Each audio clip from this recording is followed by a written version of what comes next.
Hey guys, this is Scott with the Potter's Wheel Ministries. In just a few minutes, the sun will be setting here in Tennessee, and we'll be entering into the Sabbath. But I was thinking earlier today, as I was thinking about the Sabbath beginning and everything that's going to happen in these next 24 hours, Luke tells us of a widow woman who one day her son died, and they were bringing her son out of the city. And we understand too that there were much mourners, there was weeping, there was sorrow, there was hopelessness, there was helplessness there at that scene. But the one thing that's always caught my eye is that in that culture, the only time a funeral procession stopped was for the king. Every other time that they never stopped for anybody else but for the king. And we read earlier that Yeshua evidently had told the disciples that they were going to take a trip to the city of Nain. And this word Nain means beauty.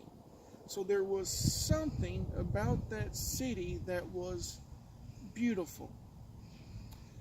But little did the disciples understand that even though this city was beautiful, or there was something beautiful about this city, inside the city, there were people who were hurting. There were people who were desperate. There were people who felt hopelessness. There were people there who felt helpless. There were people in that city that were confused the very same day that Yeshua was making his way to this city. Now you have to let's look at this from the spiritual side and apply it to your life and to my life.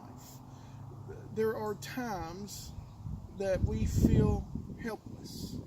There are times when we feel hopeless. There are times when we feel maybe confusion has overtaken us or desperation has overtaken us.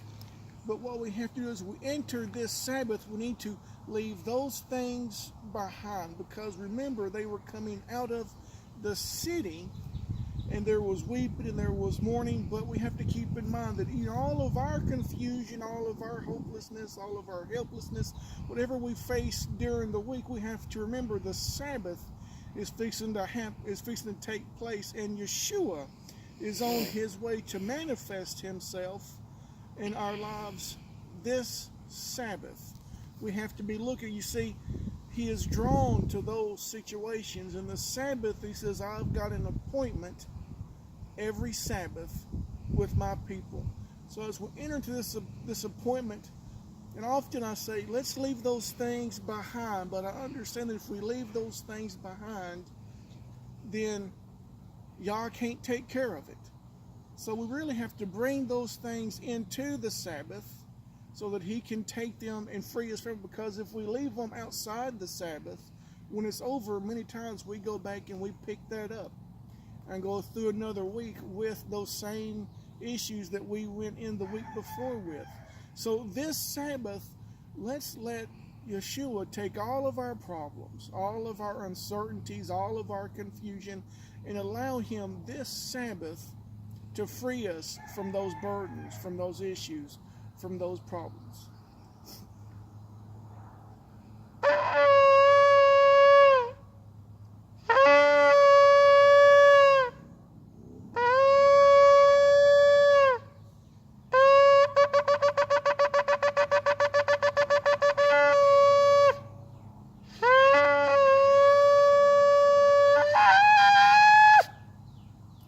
Shabbat Shalom from Potter's Wheel Ministries, and from my family to your family.